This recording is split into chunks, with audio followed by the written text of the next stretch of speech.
एक दिन की बात है। आरोही सुबह पार्क में टहलते हुए जा रही थी। तभी उसे एक रोती हुई बच्ची मिली। आरोही ने उससे रोने का कारण पूछा तो लड़की ने बताया कि वो जिस गुड़िया से खेल रही थी वो इस पार्क में कहीं खो गई है। आरोही ने उस बच्ची को उसकी गुड़िया ढूंढ लाने के लिए आश्वासन दिया, जिससे वो बच्ची चुप हो गई। आरोही ने गुड़िया ढूंढने के लिए समय मांगी और फिर दूसरे दिन गुड़िया लाने के वादा करके वहाँ से चली गई। पर गुड़िया ना तो आरोही को मिली और ना ही उस बच्ची को। आरोही ने गुड़िया की तरफ से एक काल्पनिक पात्र उस बच्ची को लिखी और जब वो बच्ची पार्क में गुड़िया पाने की आशा में आई तो आरोही ने वो पत्र उस बच्ची को पढ़कर सुनाया। पत्र इस प्रकार था। कृपया रोना मत, मैं समय समय पर उस गुड़िया के बारे में तुम्हें लिखती रहूंगी, बस तुम रोना मत। अब आरोही रोज उस खोई हुई गुड़िया की तरफ से काल्पनिक पत्र लिखने लगी और लगभग रोज ही उस बच्ची को पढ़कर सुनाती, जो कि यात्रा का काल्पनिक वर्णन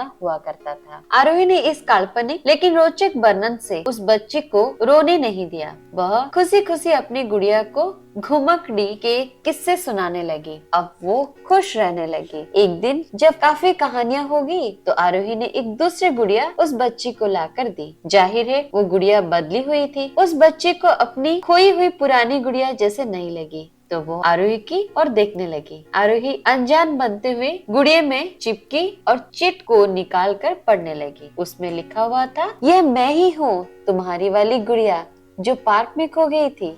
दुनिया भर की लंबी यात्रा की वजह से मैं थोड़ी बदल गई हूँ। बच्ची को इस गुड़िया और आरोही पर विश्वास हो गया। वो गुड़िया लेकर बस चली गई। बरसों बाद जब वो बच्ची बड़ी हो गई तो एक दिन वो अपनी अलमारी से कुछ ढूंढ रही थी तो उसको ध्यान उस गुड़िया पर गया जो आरोही ने उसे दे दी थी। बचपन की बातें याद करके वो हंसने लगी। उसे सब समझ आ चुका था कि आरोही ने कैसे उसका मन रखा। उसे उस गुड़िया पर फिर प्यार आने लगा। वह उसे बड़े गौर से देखने लगी। तभी उसकी नजर गुड़िया के फ्रॉक के आस्तानी में छुपे हुए छोटे से पत्र पे गई। उसने बड़ी व्याकुलता से वो पत्र निकाला और पढ़ने लगी। पत्र में यह लिखा हुआ था, हर वो चीज जिससे तुम प्यार करती हो कभी न कभी तुमसे खो जाएगी और जो तुम्हारे पास होगी वो तुम्हारे लिए सच्चे रूप में बनी होगी। रूप भले ही भिन्न होगा पर प्यार एकदम खालिश होगा। आशा करती हूँ कहानी आप सबको पसंद आई होगी। ऐसी नई नई कहानी सुनने के लिए चैनल को सब्सक्राइब कीजिए और साइड में जो बेल आइकन है उसको भी प्रेस कर दीजिए। फिर मिलेंगे और एक नई कहानी के साथ। तब तक नमस्कार।